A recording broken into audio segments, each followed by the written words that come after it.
Yo, Razer went hard and dropped in the Basilisk V3 mouse, but the question is, can it take the throne from the king, the Logitech G502? In this video, we'll be comparing the mice in several categories ranging from performance, software, and more. Let's go.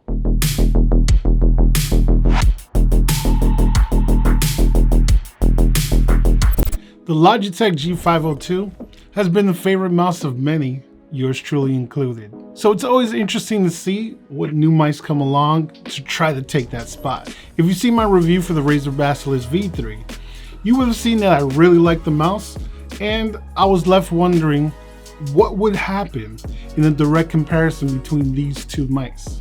We're going to look at the following categories of design / build quality, lighting, performance, software, console compatibility, special features, and cost. Some of these comparisons will be much quicker than others, but if you want to jump to any section, feel free to use the chapters on below, so that way you can go to the portion that interests you the most. At the end of this video, I'll let you know which mouse ends up being my favorite, but I want to know your choice as well too, so make sure at the end, leave a comment below with your pick. Let's begin. As far as first glances go, the Logitech G502 looks impressive with its intricate details like little triangles on the rubberized grip and the mix of plastics going from matte to smooth. The mouse also has extra details such as extra buttons right by the mouse 1 button, giving you easy access to things like if you want to set up alternate fire modes that you can set macros for. Another detail that you have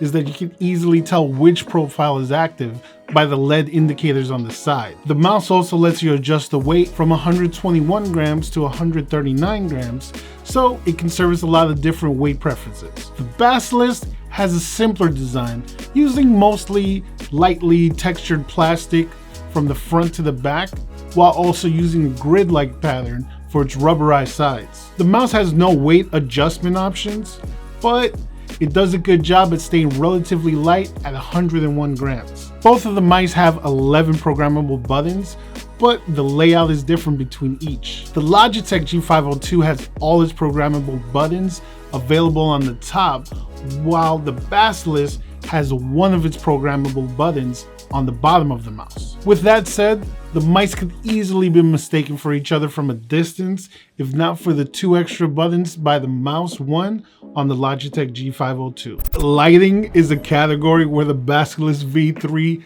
really shines. No, really, like it really shines. It has 12 lighting zones that really make this mouse show out as much as you want it to, or you can adjust it down to a more minimalized look, basically whatever your preference might be. With the Logitech G502, you only have one zone for lighting. While both of these mice have the ability to sync with supported games, fans of RGB will want to go with the Basilisk here. The Razer Basilisk V3 came here to win. While not outpacing the G502 by a lot, the Basilisk V3 does have a higher DPI at 26K versus the G502's max DPI of 25,600. They both let you adjust the DPI by intervals of 50. Both mice also have a polling rate of 1000 Hz, so no real advantage there. Now, one area where these mice do differ is in their switches. The G502 does use mechanical switches, which do offer a great snappy feedback per mouse click, while the Razer Basilisk V3 uses optical switches. Optical switches are a give and take in mice, especially the issue is that they don't feel as good as mechanical switches, but these are Razer's 2nd gen optical switches, so they have a much different feel than the 1st gen switches. The give here is also that being optical switches, they actuate much faster than traditional mechanical switches. The reality here is that the Razer beats out the G502 in raw specs, but ultimately, I think it'll come down to what you feel about the differences in switches. As far as software goes, the Logitech goes a long way in keeping things simple, not overflowing the options and just giving you access to sensitivity, performance, and lighting. Now, with that said, Razer extends the options beyond Logitech's by adding mouse pad calibration to help you set off mouse lift cutoff points. It gives you access to the full suite of Razer Chroma apps, specialized customization for its RGBs, and more. Now, Razer software is known to run a little bit heavier on your computer than Logitech's, but if you really dig into the ecosystem and you find yourself to be a tinkerer, you will be well rewarded going with the Basilisk. Now, both of these mice work well with both Xbox and PlayStation consoles, and they both have the limitations of only being able to map mouse buttons 1 through 4 and the scroll wheel button. This is another area where the Basilisk V3 overpowers the Logitech G502. The V3 has the automatically adjusting scrolling wheel that'll change automatically from tactile to free scroll depending on the speed that you move it. The G502 has no other special features that you can't find on the Razer. The G502 has a suggested retail price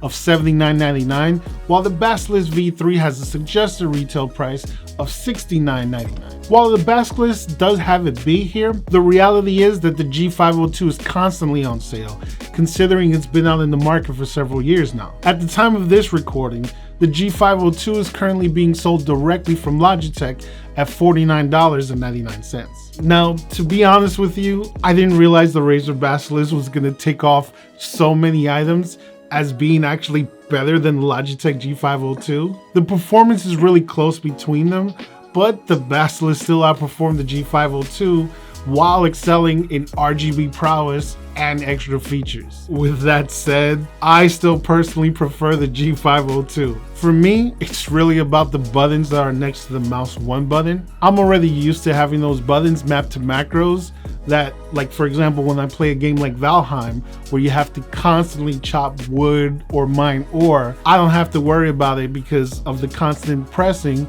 I just have it set up where I just press the button and it'll do it, and then I can go off and then it's all good. Like, yes, I know I can put that on other buttons on the Basilisk as well, but the thing is, it's right there and it's so convenient as far as the placement goes. So for me, those extras on the V3, while they are nice, they're just not enough to pull me away from the G502, but I could see somebody who's not using those buttons in that type of way or have never gotten used to it, you can absolutely get a lot out of the Basilisk V3, which will make it a great choice.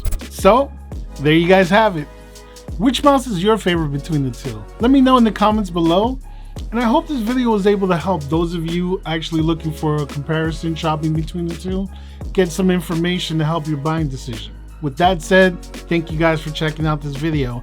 And if you enjoyed it and you want to see what I come up with next, please consider leaving a like and a subscribe to the channel. If you want to check me out live, you can find me on twitch.tv/GamerGearYT, or you can message me on Discord or on Twitter at GamerGearYT. That's all for this video. Until next time, stay gaming.